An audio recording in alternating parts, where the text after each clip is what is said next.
سلامونه، وخت مو په خیر. په ننګرهار کې وروستي ورښتونو شاوخوا 2 میلیارډ افغانۍ زیانونه اړولي دي. دغه ولایت سیمه ییز مسؤلین وایي د دغه توپانونو له امله سلګونه کورونه، په زرګونه جریبې کرنیزې ځمکې ولاړ فصلونه، د برېښنا لسګونه ستنې او لسګونه باغونه ویجاړ شوي دي. د دغه ولایت یو شمېر نور اوسېدونکي وایي بارانونه ګڼ شمېر نور عامو تاسیساتو ترڅنګ د برېښنا لسګونه ستنې غورځولې چې لا هم په جلال آباد ښار کې د برېښنا ستونزې نه دي حل شوي. د روغتیا نړیوال سازمان وایي په افغانستان کې په تیرو شپږو میاشتو کې د کولرا له 80,000 ډېرې پیښې ثبت شوې او د نړۍ په 24 هیوادونو کې د کولرا تر ټولو ډېرې پیښې لري. دا هیوادونه چې د WHO لخوا پوښل شوي په افریقا، ختیځ مدیترانې اروپا، د امریکا د لویدیځ برخه او سویلي اسیا کې موقعیت لري. دغه سازمانونه د روان کال د لومړیو شپږو میاشتو د راپور په خپرولو سره د پنجشنبې په ورځ وویل چې په دې موده کې د ختیځ مدیترانې په شپږو هیوادونو کې د کولرا څخه باندې 140,000 پیښې ثبت شوي چې نیمایي په افغانستان کې دي. د هرات ولایت د حوزوي روغتون مسؤلین وایي د ترکیه د همکاري او همغږي ادارې یا ټیکا د $55,000 په ارزښت د دغه روغتون د سرطان له څانګې سره د 40 طبي وسایلو ترڅنګ د یوې اندازې درملو مرسته کړې. د دوی په وینا په تیرو 4 کلونو کې په دغه روغتون کې د سرطان 2300 ناروغان تشخیص او تداوي شوي دي. د امریکا د بهرنیو چارو وزیر امریکا به ایران ته اجازه ورنکړي چې اتومي وسلې جوړې کړي. بلخوا بیا اروپایي ټولنه وایي ایران د اتومي بم جوړولو ته یوازې 2 اونۍ وخت لري. ایران بیا وایي د اتومي وسلې جوړولو هوډ نه لري.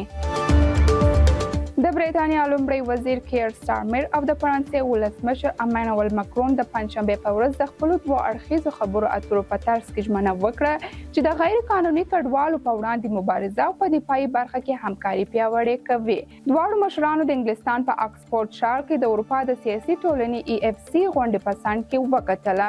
د برېټانیا په انتخاباتو کې د کارګر ګوند له بریا وروسته لندن هڅه کوي چې له اروپایي ټولنې سره یو ځل بیا اړیکې ټینګې کړي. رویټرز خبري اژانس د ډیموکراټ ګوند د سرچینو په حواله لیکلي چې بایدن د امریکا د ولسمشرۍ له سیالۍ څخه د وتلو په اړه غور کوي. د دې خبري اژانس ته یو نامعلومې سرچینې له قوله ویلي چې بایدن له ټاکنو څخه د هغه د وتلو غوښتنه جدي نیولې ده. د ډیموکراټ ګوند ډېر مهم غړي په دې باور دي چې د ولسمشر له نوماندۍ څخه د بایدن وتل یقیني دی او یوازینۍ مسله د هغه لپاره وخت دی. د ډیموکراټ ګوند یو غړي رویټرز ته ویلي داسې ښکاري چې بایدن لپاره اوس مسله دا نه ده چې لاړ شي یا پاتې شي، بلکې دا چې کله او په کوم وخت کې لاړ شي. د عدالت نړیوالې محکمې د جمعې په ورځ د جولای په 19 اعلان وکړ چې د اسرائیلو لخوا د فلسطیني ځمکو اشغال د نړیوالو قوانینو خلاف عمل دی. په دې لړ کې د حق محکمه دا هم وایي چې اسرائیل باید د اردن سیند په لویدیځ غاړه، ختیځ بیت المقدس او د غزې په ټرانک کې د اوسېدلو شاهرکونو جوړولو فعالیت ودروي او په دغه سیمو کې خپل غیر قانوني اشغال پای ته ورسوي. د امریکا د متحده ایالاتونو د بهرنیو چارو وزیر انټوني بلینکن په غزې ټرانک کې د اوربند او د حماس په لاس کې د پاته یرغل شویو بندیانو د خلاصون لپاره د خبرو د اوسنۍ وضعیت په اړه خواشیني څرګنده کړه. په عین حال کې بلینکن ټینګار وکړ چې یو احتمالي موافقه به د اوربند او د یرغل شویو خوشو کولو څخه اخوا وي او د تلپاتې سولې او ثبات رامنځته کولو لپاره به ښه لاره ومومي. د افغانستان د فوټسال غوره لیګ درېیم فصل د افغان ټیلیکام په کوربتوب په کابل ښار کې پیل شو. د افغانستان د فوټبال غوره لیګ درېیم فصل نن ماښام د لوڅو لوبډلو په ګډون د افغانستان د فوټبال د فدراسیون د فوټسال کمیټې په جمنازیوم کې د افغانستان د اولمپیک کمیټې د رئیس احمد الله وسیق او د فوټبال فدراسیون رئیس محمد یوسف کارګر په ګډون پیل شو.